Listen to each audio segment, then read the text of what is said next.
എന്തിനാണ് കർത്താവ് ഇത്ര ഭയങ്കരമായി വിവരിച്ചതാകുന്ന ഈ അനുഭവം? എന്തായിരിക്കാം? ക്രൂശിലേൽക്കാനുള്ളതാകുന്ന ക്രൂശിലെ വേദന തന്നെ മനുഷ്യന്റെ ഭാഷയ്ക്ക് വിവരിക്കാൻ കഴിയുന്നതിലും അതിഭീകരമായ വേദന. ആ physical pain itself is so painful. It is beyond our explanation. ക്രൂശിന്റെ അനുഭവം എന്നുള്ളത് വാസ്തവത്തിൽ ഓരോ നിമിഷവും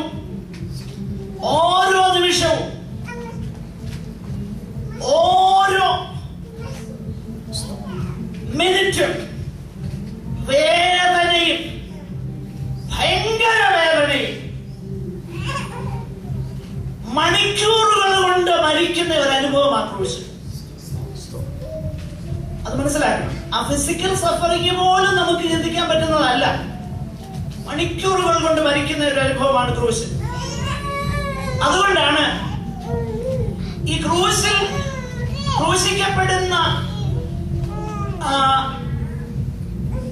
കുറ്റവാളികളെ അവരോടൊരു മാനുഷിക പരിഗണന കാണിച്ചിട്ട് യെരുശലേമിലുള്ള പ്രിയപ്പെട്ടവര് ഒരു പ്രത്യേക പ്രതിവിധി അതിനുവേണ്ടി കണ്ടെത്തിയിട്ടുണ്ട്. എന്താണെന്നറിയാമോ? ചൊറുക്ക കലർത്തിയ വീഞ്ഞ് അവർക്ക് കുടിപ്പാൻ കൊടുക്കും എന്ന് പറഞ്ഞാൽ, അത് കുടിച്ചു കഴിയുമ്പോൾ ബോധം കെടും, കുറച്ചൊക്കെ അബോധാവസ്ഥയിൽ അങ്ങ് മരിച്ചു എന്ന് പറഞ്ഞാൽ സമ്പൂർണ്ണ ബോധമില്ലാതെ, ശ്രദ്ധിക്കണേ, സമ്പൂർണ്ണ ബോധമില്ലാതെ അബോധാവസ്ഥയിൽ അവരുടെ വേദന അനുഭവിക്കാതെ അവർ മരിച്ചോട്ടെ എന്നുള്ളതാകുന്ന ഒരു കൈൻഡ്നസ് ആണ് ചില സ്പൈസസ് ഒക്കെ ചേർത്ത് യെരുശലേമിലുള്ളവര് ഈ വീഞ്ഞുണ്ടാക്കും.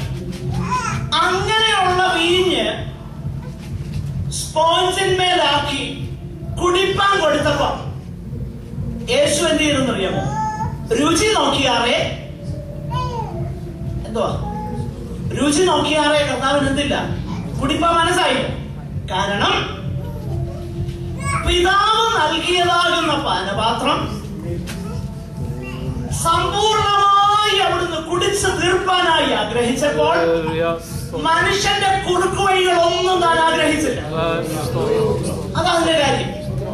കർത്താവ് സമ്പൂർണ്ണ ബോധത്തോടെ, ഞാൻ പറഞ്ഞു ആ ഫിസിക്കൽ ആസ്പെക്ട് ഇപ്പൊ പറയും, അത് അതിൽ തന്നെ വേദനയുള്ളത്, ഭയങ്കര വേദന. റോമൻ സോൾജിയേഴ്സിന്റെ ഫ്ലോഗിംഗ്, അതിനെ ചരിത്രകാരന്മാരൊക്കെ രേഖപ്പെടുത്തിയിരിക്കുന്ന ഹാഫ് വേ ത്രൂ ഡെത്ത് എന്നാണ് പറയുന്നത്. അടി കൊണ്ടാൽ തന്നെ അത്ര ഭീകരം. അതിനെ കുറിച്ചൊന്നും ഞാൻ വിവരിക്കുന്നില്ല. ഇനി അടിയൊക്കെ കൊണ്ട് നമ്മുടെ വാഴ്ത്തപ്പെട്ടവനാകുന്ന കർത്താവ് ആ യെരുശലേമിന്റെ വയ ഡൊളോറസ എന്ന് പറയുന്ന ആ വീതിയിൽ കൂടി വരുമ്പോൾ നമ്മൾ വായിക്കുന്നുണ്ട് സുവിശേഷങ്ങളില്, വയലിൽ നിന്ന് വരുന്ന കൺട്രി സൈഡ് സൈമൺ സിറിനി കുറേനക്കാരനാകുന്ന ശിമോനെ ക്രൂശ് ചുമപ്പാൻ നിർബന്ധിച്ചു. അത് കർത്താവിനോട് ഫേവർ ചെയ്തൊന്നുമല്ല. പിന്നെ എന്തിനാണെന്നറിയാമോ? കർത്താവ് ഓൾറെഡി അടി കൊണ്ടു ഭയങ്കര എക്സോസ്റ്റഡ് ആണ് നമ്മുടെ കർത്താവ്. ഫിസിക്കൽ ആസ്പെക്ട് ആണ് ഞാനിപ്പോ പറയുന്നത്. ഗോൽഗോഥായിൽ ചെന്ന് ക്രൂശിക്കുന്നതിന് മുൻപേ കർത്താവ് മരിച്ചു പോകരുത്, അതിനുവേണ്ടി ചെയ്ത ഒരു ദയയാണ്. അല്ലാതെ കർത്താവിന്റെ സഫറിങ് ഒന്ന് അലീവിയേറ്റ് ചെയ്യുവാൻ, അതിനെ ഒന്ന് കുറയ്ക്കാൻ വേണ്ടി ചെയ്ത പണി അല്ലത്. കർത്താവിന്റെ സഫറിങ് കൂട്ടാൻ വേണ്ടി ചെയ്തത. എന്ത് ചെയ്തു? കുറേനക്കാരനെ ക്രൂശ് ചുമപ്പാൻ നിർബന്ധിച്ചു. ഞാൻ പറഞ്ഞു വരുന്ന താല്പര്യം, ഈ അനുഭവങ്ങളെല്ലാം കർത്താവിന് അറിയാം. തന്റെ ശിഷ്യന്മാര് തന്നെ വിട്ടുപോകുമെന്നറിയാം. തന്റെ അപ്പം തിന്നവനും തന്റെ പ്രാണസ്നേഹിതനുമായവൻ തന്റെ നേരെ കുതികാൽ ഉയർത്തുമെന്നറിയാം.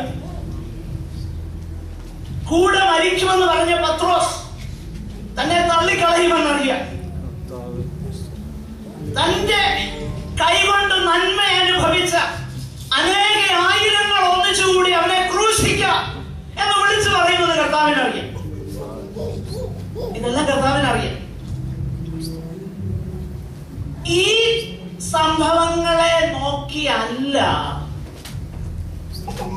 കർത്താവ് ഈ പാനപാത്രം എങ്കിൽ നിന്ന് നീങ്ങണമേ എന്ന് പറഞ്ഞത് ഞാൻ വിശദീകരിക്കാം. കാരണം നമ്മുടെ വാഴ്ത്തപ്പെട്ടവനാകുന്ന കർത്താവ് തന്നെ തന്റെ ശിഷ്യന്മാരോട് പറഞ്ഞു, എന്റെ നിമിത്തം നിങ്ങൾ എന്ത് ചെയ്യും? പീഡിപ്പിക്കുകയും കൊല്ലുകയും ചെയ്യും. പക്ഷെ നിങ്ങൾ എന്ത് ചെയ്യണം? സന്തോഷിച്ചു തുള്ളുവേ.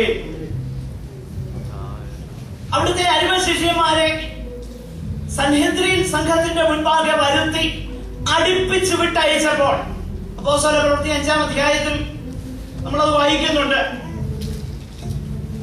എടുത്ത് വായിക്കേണ്ട ആവശ്യമില്ല. 5:41 അവർ തിരുനാമം നിമിത്തം അപമാനം സഹിപ്പാൻ യോഗ്യരായി എണ്ണപ്പെടുകയാൽ അടുത്ത പദം സന്തോഷിച്ചും കൊണ്ട് ന്യായാധിപ സംഘത്തെ വിട്ടുപോയി.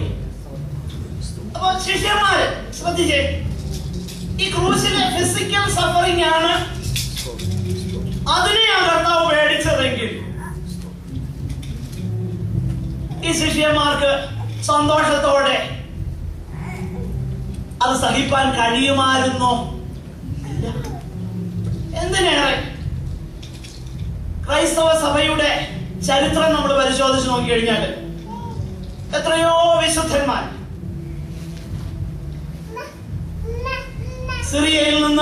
സിറിയൻ അന്ത്യോഖ്യയിൽ നിന്ന് റോമിലേക്ക് ഇഗ്നേഷ്യസ് എന്ന സഭാപിതാവിനെ 2-ാം നൂറ്റാണ്ടിൽ കൊല്ലാനായിട്ട് റോമിലേക്ക് കൊണ്ടുപോയപ്പോൾ തന്റെ ഒപ്പം തന്നെ യാത്ര അയക്കാൻ കൂടിയവരോട് പുഞ്ചിരിച്ചുകൊണ്ടാണ് അദ്ദേഹം മറുപടി പറഞ്ഞതെന്നാണ് സഭാചരിത്രത്തിൽ എഴുതിയേക്കുന്നത്. പോളികാർപ്പിനെ കുറിച്ചും അങ്ങനെയൊക്കെയാണ് പറഞ്ഞേക്കുന്നത്. എന്തിനേറെ എത്രയോ വിശുദ്ധന്മാർ സന്തോഷത്തോടെ ചിരിച്ചുകൊണ്ട് മരണത്തെ പുൽകി. അങ്ങനെയെങ്കിൽ അവരെക്കാളിലൊക്കെ ഒരു ഭീരുവായിരുന്നോ കർത്താവ്? ഒരിക്കലുമല്ല. അപ്പൊ അങ്ങനെയെങ്കിൽ എന്താണ് കർത്താവ് തന്റെ പിതാവിനോട് അപേക്ഷിച്ചത്? ഞാൻ പറഞ്ഞു, ഈ പാനപാത്രം എന്നുള്ളത് പഴയ നിയമം നമ്മൾ വായിച്ചു നോക്കിക്കഴിഞ്ഞാൽ ദൈവ കോപത്തിന്റെ ക്രോധത്തിന്റെ പാനപാത്രം. യോബിന്റെ പുസ്തകത്തിലും യോബിന്റെ പുസ്തകം 21:20 റെഫറൻസുകൾ, എസെക്കിയേലിന്റെ പ്രവചനം 23:32 മുതൽ 34 വരെ, അതുപോലെ സങ്കീർത്തനം 75:8, യിരെമ്യാവിന്റെ പ്രവചനം, ഈ പ്രവചന വാക്യങ്ങളൊക്കെ പ്രവചന പുസ്തകങ്ങളൊക്കെ നമ്മൾ വായിച്ചു നോക്കിക്കഴിഞ്ഞാൽ ശിക്ഷയുടെ ക്രോധം നിറഞ്ഞിരിക്കുന്ന യഹോവയുടെ പാനപാത്രം. അപ്പൊ അങ്ങനെയെങ്കിൽ പ്രിയമുള്ളവരെ,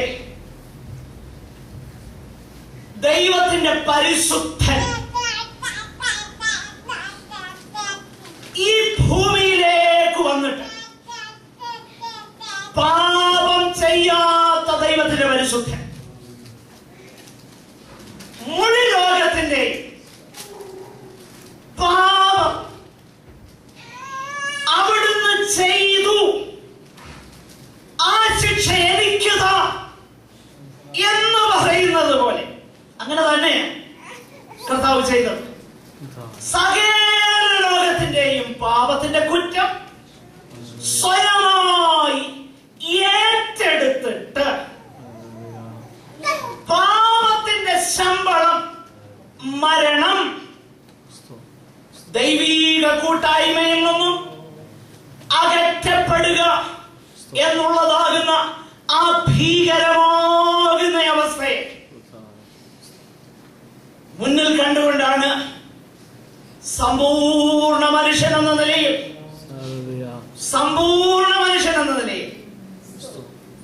കർത്താവ് പിതാവിനോട് പറയുകയാണ്, പിതാവേ, ഈ പാനപാത്രം കഴിയുമെങ്കിൽ എങ്കിൽ നിന്ന് നീക്കണം.